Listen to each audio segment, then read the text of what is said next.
Okie dokie. Let's go ahead and get started, students. This is a Chapter 3 lecture. Generally speaking, I have to do this lecture online because the video portion of this lecture, takes a substantial amount of time. It takes basically all of it basically takes all of our time in class. So I'm going to go ahead and do this online, and you guys can take the rest of it. We'll do the other parts in class. All right, here we go. So Chapter 3, what are we dealing with? The question is, what are the earliest forms of government institutions within the colonies? We learned in Chapter 2 about the House of Burgesses. As things continue to flow and more Americans move into the areas, the colonial assemblies will be what develop more, okay? And so what these assemblies are, naturally, of course, it's assembling of people who are gathering under the purposes of mediating law, essentially, okay? So you'll get some privileges and some rights that will be granted. And the number one right will be the people who have the ability or the right to vote must be property-owning males, okay? So essentially, by doing this, what you're immediately doing in this country is you are establishing a class system based upon those who have that will negatively influence those who do not. So if you do not own property, then you don't have a say nor have the ability to vote in that environment. That's never going to be good because over time people are going to be upset with that, with their inability to participate in government, okay? So that's important to notate. Now, the assemblies, as it states, are going to serve as a body of authority. Essentially, they're going to be also a mechanism for organization. They will also serve as the militia. Militia is, of course, their own brand, if you will, of the military. And it will also create small social services, so things that can help people that are in need or things that create or assist in the greater good of the colonies or the people within the colonies as a whole, okay?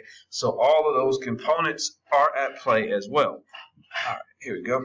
Okay, so now, the one issue that the colonial assemblies will have is that they have no representation in Parliament. Well, where is Parliament? Parliament is back in the mother country, of course, in England, and we have no representation.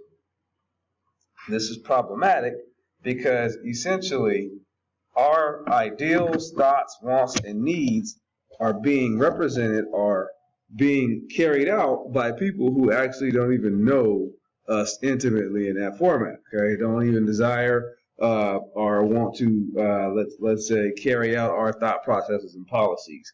So this, of course, becomes problematic over time, as you can see, because essentially we don't have true blue representation. And anybody who's going to be made to answer to a set of laws or made to answer to a form of tax is going to want to have the ability, of course, to voice their opinion or have their actual representation as opposed to virtual representation. Okay, so let's talk about the Georgia colony.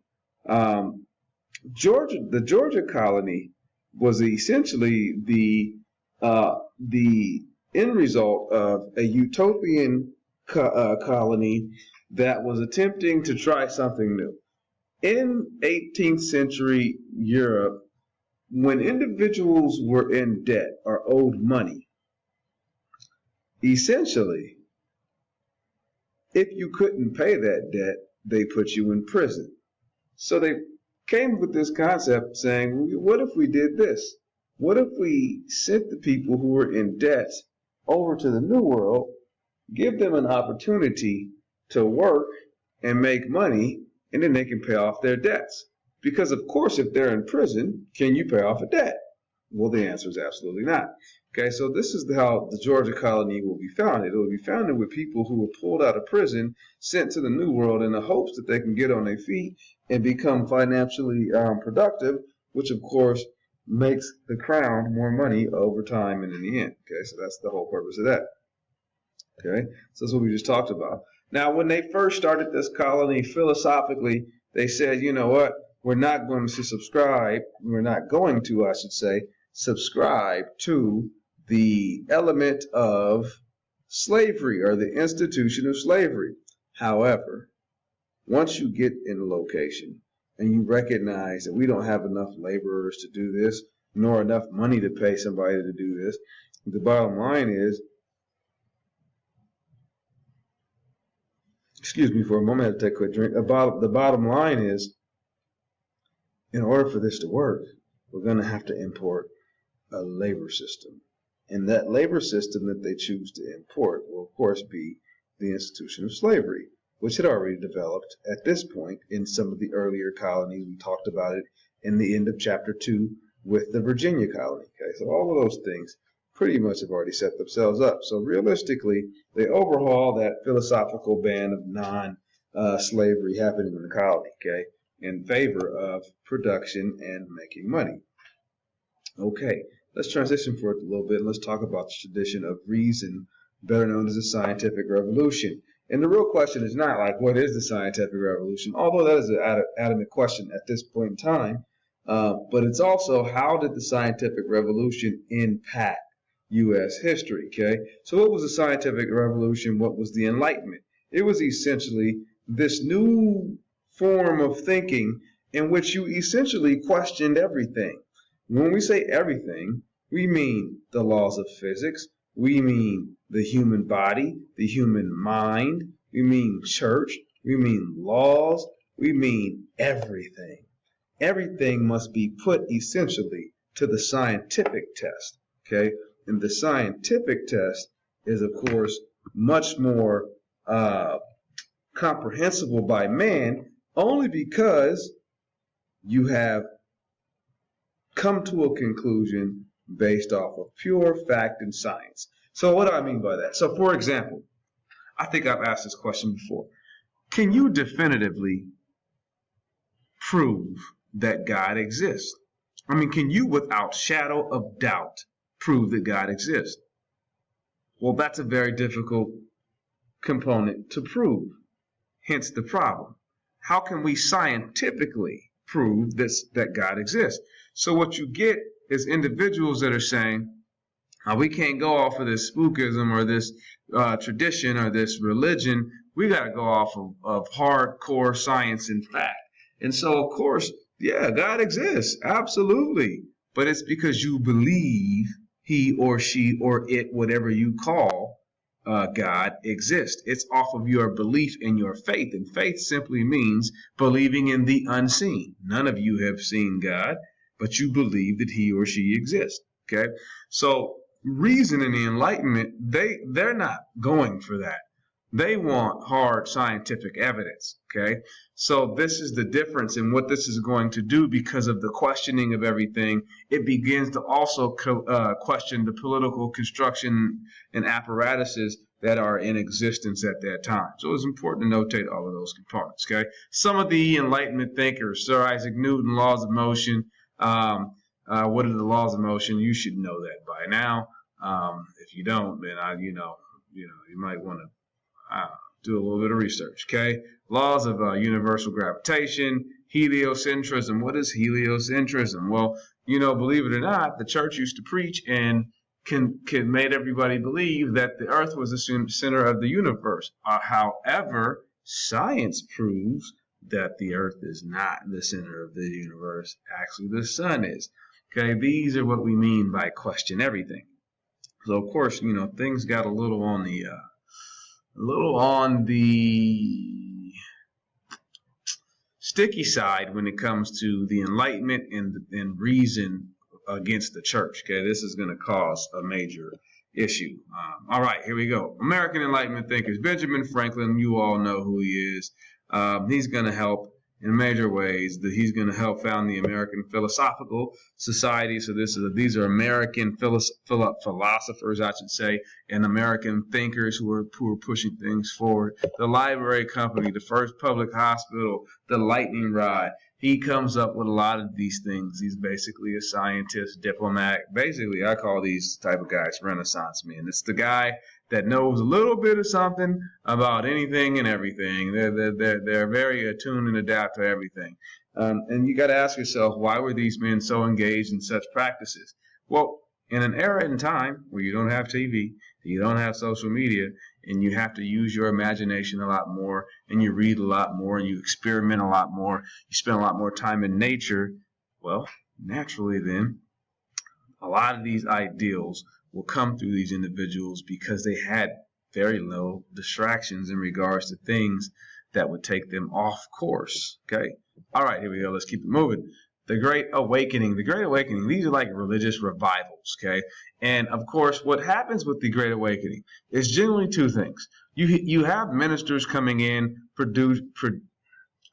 preaching, I should say, new forms or new doctrines or new ideals, which is kind of funny because there's nothing new under the earth. Okay, anything that they brought up, they got out of the Bible anyway. Okay, it was just their interpretation. And then you got those that are still preaching the old standard. Okay, it's kind of like you and your parents. Your parents do things the old way, you do things the new way. Think of it like that. It's a generational thing. Is all it really is. Okay, here we go. Grace and faith. Predestination. Well, we know the Calvinists believed in predestination. We know that other individuals believe that your grace and your faith alone is what saves your very soul. Okay, so you look at these components. All of these things are under question. So they even question the concept of predestination, which of course that construct will be overturned over time. And one of the popular things were these religious meetings that they held out in the countryside where hundreds, sometimes thousands of people would go to hear these ministers preach. And one of the most popular ministers of this era and time was a man by the name of George Whitefield, who was one of those traveling ministers that garnered a lot of attention, if you will. Okay. Now, this also will mean, hey, if we're questioning everything and we're studying everything, you also get the vision, if you will, of theology colleges, which are nothing more than colleges that are based upon the study of the Bible. So some of our earliest institutions are actually, when I say institutions, I mean academic institutions, were actually religious institutions. So Princeton, Dartmouth, Rutgers, which are all schools that you heard of, these are schools who were actually founded and started based upon religious purposes during that time that would transition into mainstream educational institution. Okay, and even the Native Americans will have their revivals, and what their revivals will generally be about will not be absorbing or succumbing to American eyes or Western eyes ideals and thoughts, but actually getting back to their own refining their own religious principles and core values that have existed in their particular culture for years to come. Okay, so it's important to understand that as well. All right, let's keep it moving. I'm going to actually get through that just so I can get through to what I need to get to. These are some things that we can deal without. But let me go ahead and jump on this slide. Okay, now this map of the continent of Africa. These routes, these lines you see are trade routes, and these trade routes speak to a slave trade that existed for a millennium in Africa. Okay, now this is a slave trade that goes into the Mediterranean. It goes north into the Mediterranean and east into the Middle East. Okay, this is not the transatlantic slave trade that will go from West Africa over to the Americas. Night and day, two completely different institutions, and it's important that I make that point so you can thoroughly understand that. Okay, so what brings on this slave trade? Well, first of all, the onset of the expansion of Islam is going to dramatically influence and change North and West Africa. Okay, and so many slaves that will get traded into this institution that goes into the Mediterranean will be concubines, which concubine most people think of as a sex slave. That's not true. A concubine is actually just an additional wife that can be used for multiple purposes, but it's a wife. It's a man who has multiple wives. Okay, and then also men that are getting sold into service for military service or working as mercenaries or have been captured through battle.